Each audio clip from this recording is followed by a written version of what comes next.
नमस्ते बच्चों, हम डी ब्लॉक एलिमेंट्स की फिजिकल प्रॉपर्टीज के बारे में पढ़ रहे थे।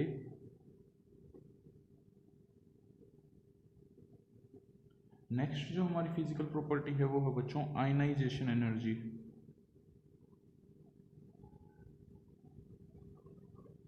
तो डी ब्लॉक एलिमेंट्स की आयनाइजेशन जो एनर्जी है वो बच्चों, अब D block elements periodic table में हमें पता है, यहाँ पर स्टार्टिंग में एस ब्लॉक एलिमेंट, फिर डी ब्लॉक एलिमेंट और फिर पी ब्लॉक एलिमेंट यूं है।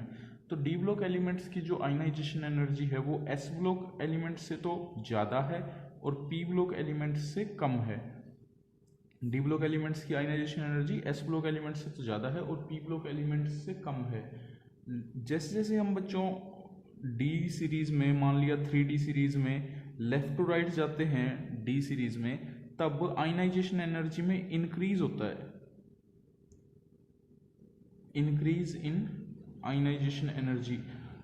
इंक्रीज जो है बच्चों वो एस ब्लॉक एलिमेंट्स में हम जाते हैं तब भी होता है, पी ब्लॉक एलिमेंट्स में हम लेफ्ट टू राइट जाते हैं तब भी इंक्रीज होता है, डी ब्लॉक एलिमेंट्स में भी इंक्रीज हो रहा है। लेकिन जो डी ब्लॉक एलिमेंट्स में लेफ्ट टू राइट जाने पे इंक्रीज होने लग रहा है वो मच स्मॉलर।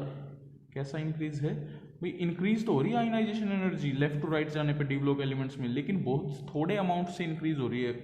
क्यों कम क्यों हो रही है? क्योंकि इलेक्ट्रॉन जो है वो n-1 डी सब शेल में आने लग रहा है और इसके बाद ns सब शेल भी आपकी पेनल्टीमेट शेल में इलेक्ट्रॉन आने लग रहे हैं ना। तो जो डी में इलेक्ट्रॉन फिल होता जाएगा, जैसे जैसे हम लेफ्ट टू राइट एक एक स्टेप चलते जाएंगे, वैसे वैसे एक एक इलेक्ट्रॉन जो डी में आएगा वो क्या करेगा? स्क्रीनिंग भी करेगा। लेफ्ट टू राइट हम जब जाते हैं तब आयनाइजेशन एनर्जी इंक्रीज होती है। इंक्रीज क्यों होती है? क्योंकि इफेक्टिव न्यूक्लियर चार्ज इंक्रीज होने लग रहा है, न्यूक्लियस में हर बार एक पॉजिटिव इलेक्ट्रॉन बढ़ जाता है उस वजह से। लेकिन इसमें क्या है, जो इलेक्ट्रॉन ऐड होने लग रहा है वो डी सब शेल में ऐड होता है, NLT penultimate D subshell में। पेनल्टीमेट डी सब शेल में इलेक्ट्रॉन ऐड होने से क्या होगा, अब ये इलेक्ट्रॉन डी वाला इलेक्ट्रॉन एस वाले इलेक्ट्रॉन को स्क्रीन करेगा। तो जो स्क्रीनिंग की वजह से एस में जो इलेक्ट्रॉन है उसको स्क्रीन करेगा 3D का इलेक्ट्रॉन। स्क्रीनिंग की वजह से बच्चों क्या होएगा, न्यूक्लियस का इफेक्टिव चार्ज एस पे बढ़े तोगा, लेकिन उतना नहीं बढ़ेगा जितना कि वो पी ब्लॉक या एस ब्लॉक एलिमेंट्स के केस में बढ़ता है। इसलिए आयनाइजेशन एनर्जी डी ब्लॉक्स के केस में लेफ्ट टू राइट जाने पे इंक्रीज तो होएगी, लेकिन वो इंक्रीज कम होएगा as compare to P block and S block elements. इसके बाद है बच्चों कि डी ब्लॉक एलिमेंट्स में एक फैक्टर और भी रहता है, क्योंकि 3D और 4s इनकी एनर्जी लगभग लगभग बराबर बराबर सी रहती है, ज़्यादा फर्क नहीं होता। कभी तो 3D की एनर्जी ज़्यादा हो जाती है, कभी 4s की एनर्जी ज़्यादा हो जाती है। जैसे स्टार्टिंग में 4s की एनर्जी कम रहती है, 4s की एनर्जी कम रहती है, 3D की एनर्जी ज़्यादा रहती है। लेकिन जैसे ही डी में इलेक्ट्रॉन आने शुरू होते हैं 3D की एनर्जी कम हो जाती है और 4s की एनर्जी ज़्यादा बच जाती है। इसलिए जब डी में से जब डी ब्लॉक एलिमेंट्स में से जब इलेक्ट्रॉन हम रिमूव करते हैं तो इलेक्ट्रॉन किस में से निकलता है? एस में से। क्यों? क्योंकि डी में इलेक्ट्रॉन आने के बाद डी स्टेबलाइज हो जाता है और एस की एनर्जी लार्जर बच जाती है, तो इलेक्ट्रॉन एस में से रिमूव होता है। तो 3D और 4s की एनर्जी नज़दीक नज़दीक होने से इनमें बच्चों रीऑर्गेनाइजेशन होती है। उसमें क्या होता है, इलेक्ट्रॉन जो है वो मान लो S से निकला है तो क्या पता S की एनर्जी अब डाउन आ जाए D से। अगर D से जब इलेक्ट्रॉन निकलता है तो क्या पता फिर D की एनर्जी लार्जर हो जाए। इस तरीके से इसमें रीऑर्गेनाइजेशन होती है। इसके बाद है बच्चों D ब्लॉक में 3D सीरीज में फर्स्ट आयनाइजेशन एनर्जी का ट्रेंड। तो आयनाइजेशन एनर्जी जो है वो first ionization energy left to right जाने पे इंक्रीज होएगी, क्योंकि न्यूक्लियर चार्ज बढ़ने लग रहा है। इफेक्टिव न्यूक्लियर चार्ज बढ़ेगा तो आयनाइजेशन एनर्जी इंक्रीज होएगी। लेकिन क्रोमियम जो है, क्रोमियम की एनर्जी कम होती है आयनाइजेशन एनर्जी। अपने दोनों साथ वाले जो भी एलिमेंट्स है उनसे क्रोमियम की ionization energy, first ionization energy कम है। क्यों है कम? क्योंकि क्रोमियम की ग्राउंड स्टेट में इलेक्ट्रॉनिक कॉन्फ़िगरेशन क्या है? 3d5 4s1। अब ये क्रोमियम एक इलेक्ट्रॉन अगर इसका रिमूव कर देते हैं तो ये स्टेबल 3d5 कॉन्फ़िगरेशन हो जाएगी। इसलिए इसकी फर्स्ट आयनाइजेशन एनर्जी जो है वो कम होती है। सिमिलरली जिंक की फर्स्ट आयनाइजेशन एनर्जी काफ़ी ज़्यादा होती है। क्यों? क्योंकि जिंक की कॉन्फ़िगरेशन क्या है? 3d10 4s2, बिल्कुल स्टेबल कॉन्फ़िगरेशन होने की वजह से जिंक की फर्स्ट आयनाइजेशन एनर्जी जो है वो ज़्यादा होएगी, मतलब एब्रप्टली ज़्यादा, काफ़ी ज़्यादा होएगी। इसके बाद सेकंड और थर्ड आयनाइजेशन एनर्जी, उनमें बच्चों कुछ एक्सेप्शन है। जैसे सेकेंड आयनाइजेशन एनर्जी की अगर हम बात करें तो क्रोमियम को ही लेते हैं पहले। अब क्रोमियम की एक इलेक्ट्रॉन रिमूव होने के बाद क्रोमियम की कॉन्फ़िगरेशन क्या बच गई 3d5। अब इसकी completely half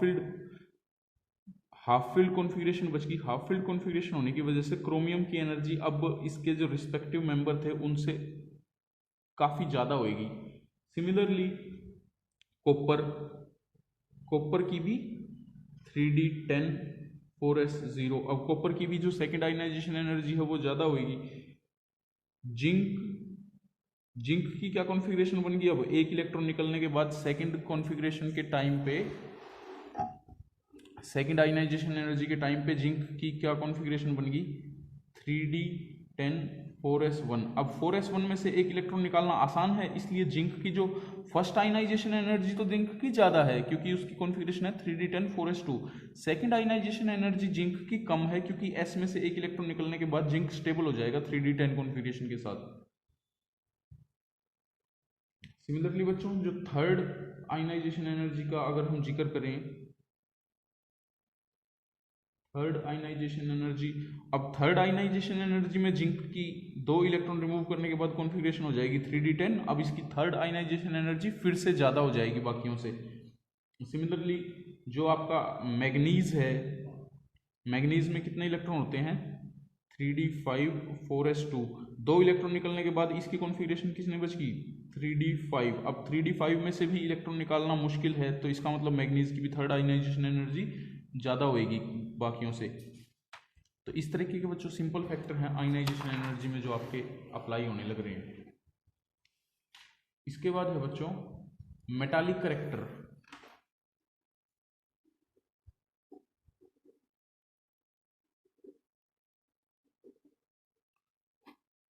D block elements जो हैं बच्चों वो सारे के सारे मेटल्स हैं। मेटल्स हैं तो मेटल्स की सारी प्रॉपर्टी शो करेंगे, जैसे इनकी हाई डेंसिटी होएगी, बताया था आपको, हाई डेंसिटी होएगी, हार्डनेस ज़्यादा होएगी, मेल्टिंग बॉइलिंग पॉइंट सबका हाई होएगा।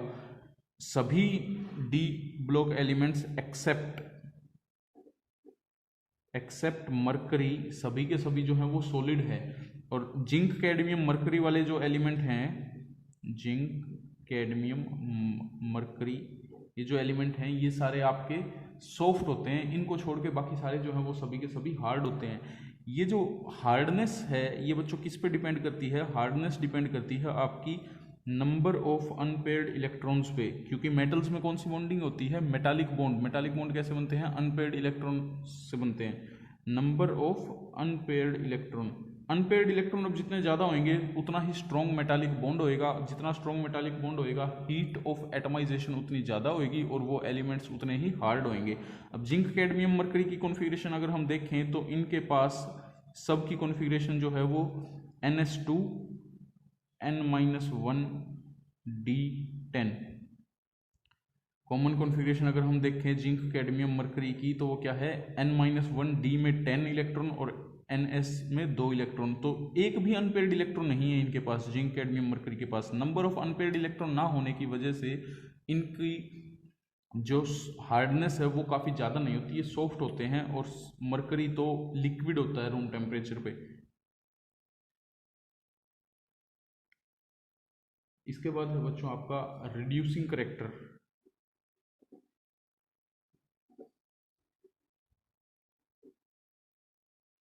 मेटालिक करेक्टर में जो आपके डी ब्लॉक एलिमेंट्स हैं ये बाकी मेटल्स की तरह क्लोज पैकिंग स्ट्रक्चर में रहते हैं, जैसे HCP hexagonal close packing, cubic close packing, body centre cubic packing, इन पैकिंग्स में मिलते हैं। इसके बाद रिड्यूसिंग करेक्टर, तो सभी जो डी ब्लॉक एलिमेंट्स हैं, देखो रिडक्शन वाला कैसे होता है,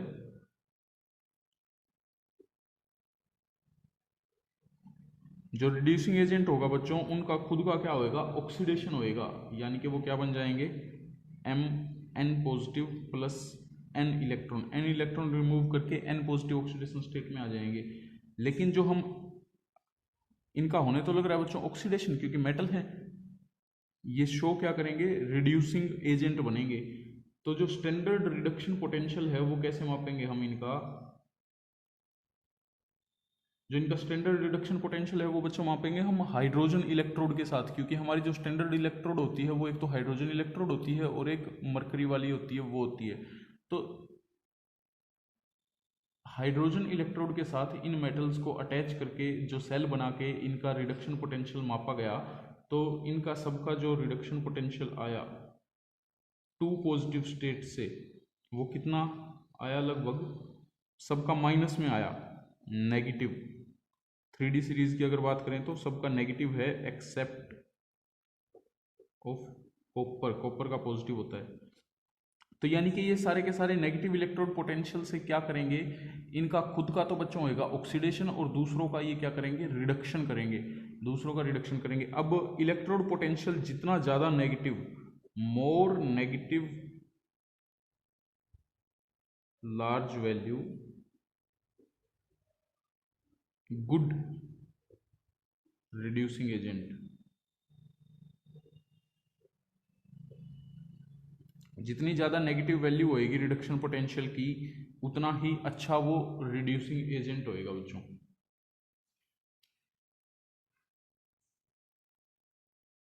आज के लिए इतना ही बच्चों।